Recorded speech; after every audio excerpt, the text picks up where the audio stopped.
You are all now representatives of Repower America and the Alliance for Climate Protection on your campus, and we want you to have the correct messaging and talking points when speaking to anyone. So Sean is going to go over all of that for you. Yep. Well, hello everyone. My name is Sean Sarah, she said. I'm the National Press Desk here at Repower America and the Alliance for Climate Protection.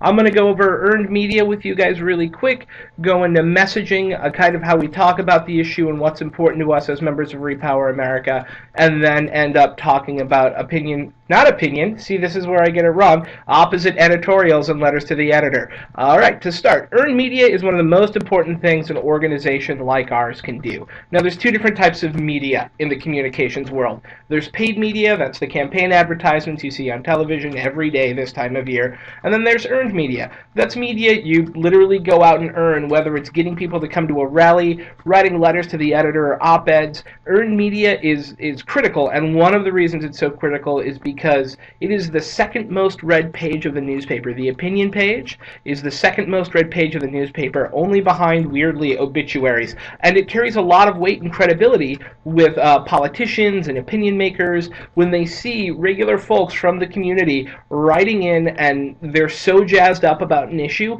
that they want to write into their newspaper and get published on it. It's also a great way to get your message out to a larger audience because lots of people read the newspaper, lots of people read that section of the newspaper, but one of the most important reasons earned media is critical is because it shows our efforts highlighted through a third party. It's what we in communications call a validator. It's someone who's not us, who's willing to go out and speak for us. In other words, validating our position, right? So that's kind of why earned media is so critical. Repower America is a brand. We're part of the Alliance for Climate Protection, along with, as you heard, the Climate Project and other organizations as well. And Repower America's brand is very much one based around grassroots action and creating grassroots movement on a very local level. We believe not in creating any sort of climate panic. We don't talk about how spotted owls are dying or rainforest deforestation or anything like that. What we talk about is the unique and singular opportunity we have to solve the climate crisis here and now. And in doing so, create jobs and create a more stable national security environment for the United States. And that means we promote solutions. We don't promote fear, we don't promote panic, we talk about solutions and how the clean energy movement can move us forward in a positive way. And on that note as well, we like to say that we have no permanent friends and no permanent enemies, meaning that the people who are dedicated to the clean energy movement are the people who we're going to work with. It doesn't matter what their name is. On to Repower America's specific messaging, it's all about the urgency and solvability of the climate crisis. We know we can solve the climate crisis. We know we can by passing smart-minded legislation through Congress and by getting opinion makers around the country to agree with what we're saying and then speak out on it. And that's why it is our goal to deliver a positive message focused on the urgency of taking action on clean energy and climate change and also offering cost-effective and smart solutions. For you all, one of the most important issues that we will hope you will focus on is jobs.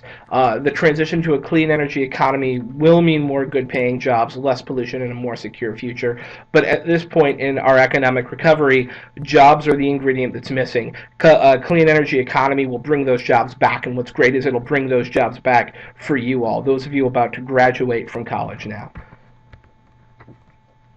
We have three basic core messages here at Repower America. The first is jobs. It's probably our most important message and the one we talk about all the time. The next is economic and national security. And the final is solving the climate crisis. So under jobs, new clean energy policies will create jobs here in America that can't be shipped overseas. Essentially, the guy who weatherizes your home can't weatherize your home from China. The guy who installs a wind turbine can't install your wind turbine in China and still have it get you energy. So that's what we're saying. When we transition to a clean energy economy, we will move energy production jobs from overseas back to America, and we will incentivize organizations such as Home Weatherizers, if I could say the word, and other industries like that, creating more jobs there. And this is everyone from architects to plumbers. It's the highest skilled positions to blue-collar jobs from folks in your community. And we know that we can create millions of jobs, more than 1.9 million jobs in the United States, by transitioning to a clean energy economy. Jobs are critical. Second up is national security. Every day we import about $1 billion worth of oil from countries who don't like us very much. Countries who seek to do us harm. Saudi Arabia is one of our top importers, and there are folks over there not so happy with us. The Middle East, we're still engaged in one war and getting out of another war in the Middle East, arguably whether or not it's for oil, but it's definitely a secondary consideration. So ending our dependence on foreign oil will strengthen our economy and make our nation more secure. Why? Because we're no longer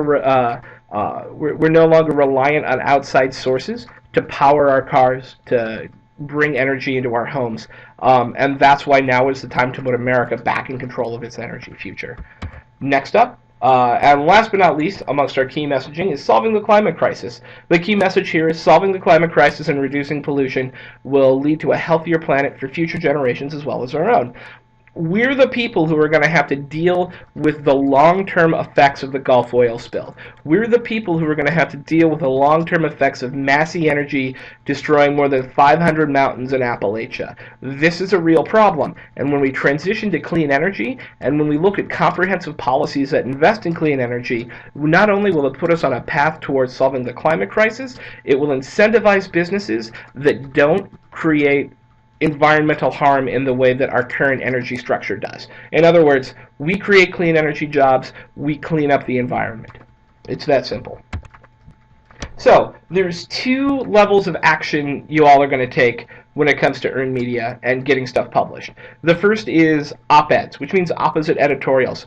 Last week, the opposite editorial, meaning it's on the opposite page from the editorial page, turned 40 years old. The first op-ed was published some 40 years ago in the New York Times. I'm sure you all wanted to know that. So your goal for this semester is to submit 2 op-eds. This should be super easy. Now, the type of person who you're looking for an op-ed is an opinion maker. It's the head of a department. It's the head of a large student organization. It's a community leader of some sort.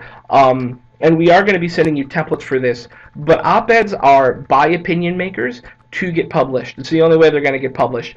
Polly Homemaker is not the person who's going to get an op-ed published. She will get an LTE published, and there's great impact there. However, for our opinion editorials, we have provided you with, or will be providing you with multiple templates. Look to your communications directors or state directors in your state for those.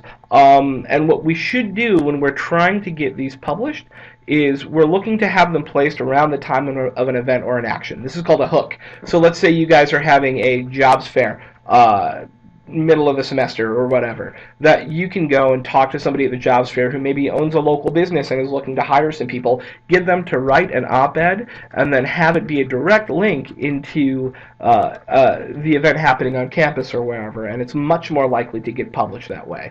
There's also a memo coming out with some tips on how to write op-eds. Keep in mind, these are relatively longer form, right around 650 to 750 words, and only 1 or 2 are going to get published every day in a newspaper. However, importantly, even if an op-ed doesn't get published, it still matters. And the likelihood is that less than half of the op-eds you guys submit will get published.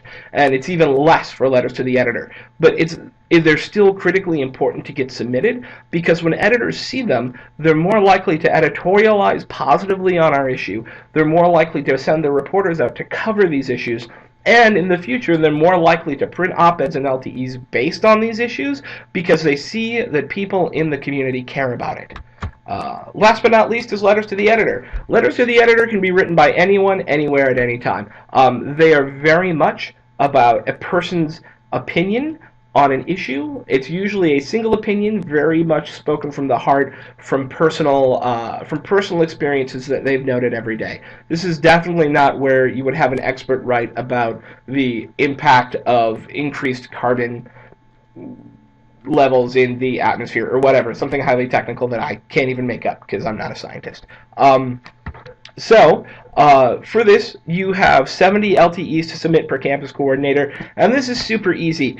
One person can go and use the online tool and get anywhere between 6 and 10 of those submissions. So really, you're only looking for 6 or 8 people to submit LTEs if they just click on the boxes for like 5 different newspapers. That's 5 LTEs you've already submitted. So don't think you got to go out there and get 70 individual people each to write a letter to the editor. You're looking for anywhere between 6 and 10 people to write a letter to the editor and submit it to like 7 papers.